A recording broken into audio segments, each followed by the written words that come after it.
So after heading back to Halls Creek for fuel, it was time to head on to our next destination, Alice Springs. The Tanami track's currently in a very bad state, washed out by weather conditions and close to impassable in places. Our original plan was to take it, as it pretty much goes in a straight line between Halls Creek and Alice Springs. Instead, we're going to go up and over the top, heading to Katherine, then south down the Stuart Highway. It's significantly further to drive, but it'll be quicker as we can do it at highway speed.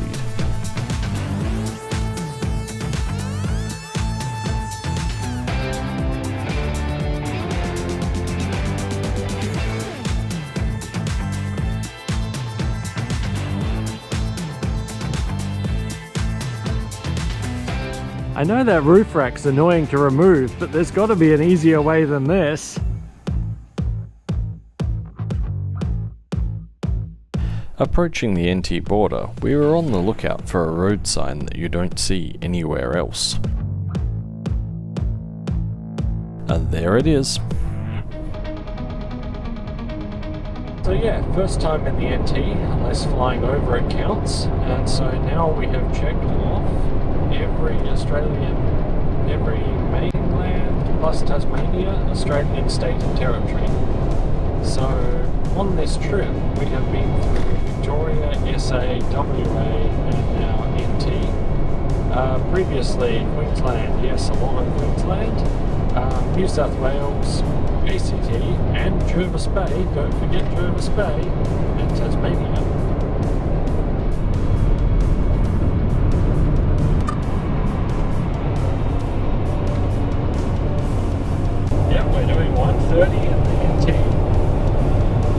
Speed limits in the Northern Territory have had a somewhat interesting history, where as recently as 2006 there was no speed limit outside major towns.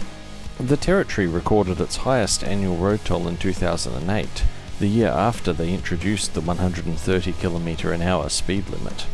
Claims were made that this didn't solve the real problem, which was drink driving and not speed. In 2014, a 200 km section of this highway was de-restricted as a trial, this being extended to about 300 km by 2015. But in 2016, a change of government caused this decision to be reversed, and the entire highway was once again under a 130 km/h speed limit. But that's still 20 km/h faster than you're allowed to drive anywhere else in Australia. And for us, it's not like we'd really want to go that much faster in a raised four-wheel drive on all-terrain tyres. Arriving in Timber Creek, we made sure to leave in the right direction. This certainly seemed conducive to staying in one piece. Making good time towards Katherine, we proceeded on at a steady 130 km/h.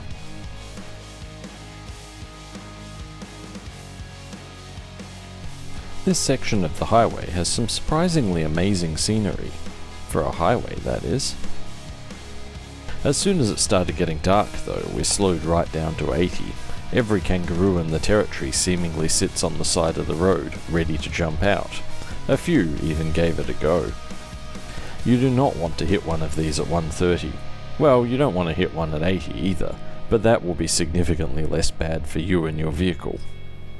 And so, we arrived in Katherine after dark. There was one minor problem though. Everything that was supposed to be open, it just wasn't.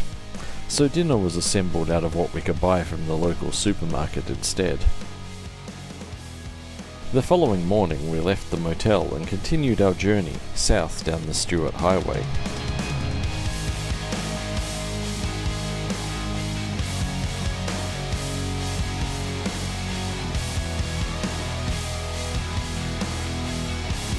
And then I noticed the swag was visible in the side mirror, when it very much shouldn't have been. One major problem with the Rhino Rack tie-downs is that they have a loop of strap that sits over a T-shaped anchor on the roof rack. If the load is compressible like a swag, and the strap's not kept very tight, it can slacken and pop off the anchor when you drive over a bump.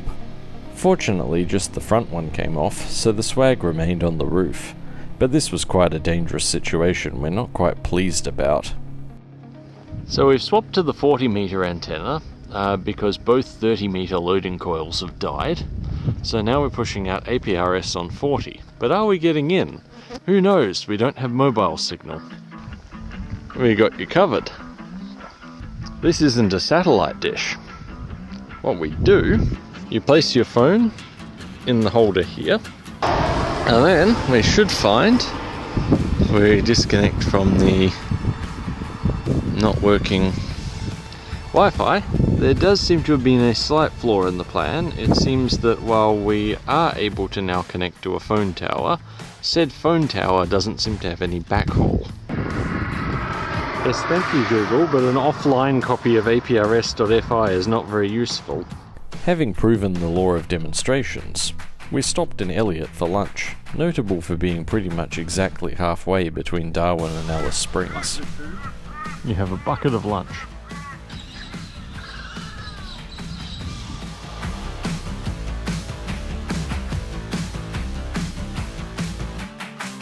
Entering Tennant Creek, not our destination for the night, but our planned fuel stop, we headed for the service station. The downside of travelling at 130 km an hour is evident here at the pump. 121.8 litres for 670-ish kilometres from Katherine to here equates to just over 18 litres per 100 kilometres. But it's the one place in Australia you get to do that speed, and it did save us a lot of time. Departing Tennant Creek, we headed south towards our campsite for the night. The Kalu Kalu campground is also the home of the rock formation known as the Devil's Marbles. This dramatic set of rocks stand looking like they threaten to just roll away. Some have also eroded and cracked very neatly down the middle. But how did it get this name? Scottish-Australian explorer John Ross was quoted to have said, "This is the devil's country. He's even emptied his bag of marbles around the place." The Aboriginal name of Kalu Kalu, however, translates to round boulders, a much more literal description of what we have here. In Aboriginal mythology, these are the eggs of the rainbow serpent.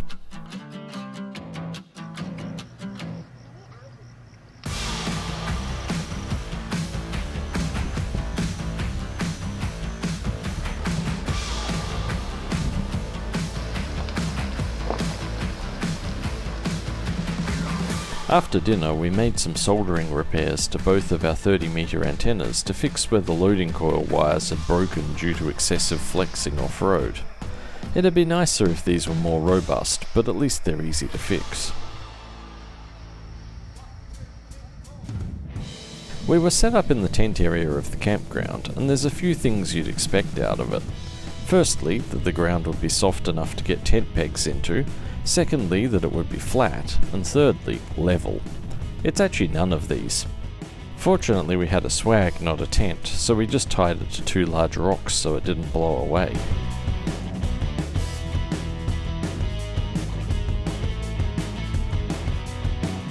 Wycliffe Well, famous for being self-proclaimed UFO capital of Australia, but it's, well, had an interesting past, it seems.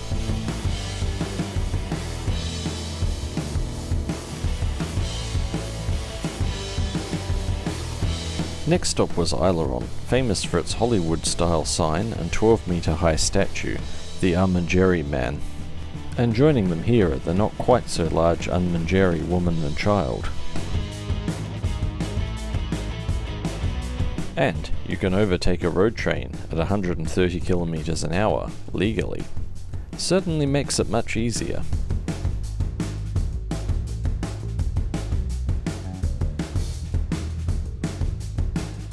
Here, a marker for the Tropic of Capricorn, designed by an Alice Springs local whose design won a newspaper competition.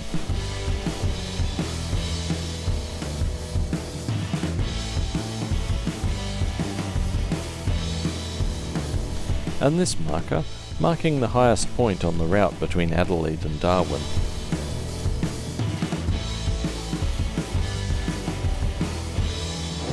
Thought I was in with a chance because Alice has more shops than you'd think for a town of 25,000 people, because it is the big town for like the entire middle region of Australia. But Darwin, Adelaide, yeah.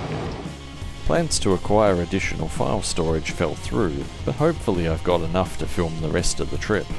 Well, there it is, Alice Springs, unofficial capital of the Outback, second largest town in the NT, and the closest major town for a region the size of Texas. What will we get up to there? Join us next time and you'll find out.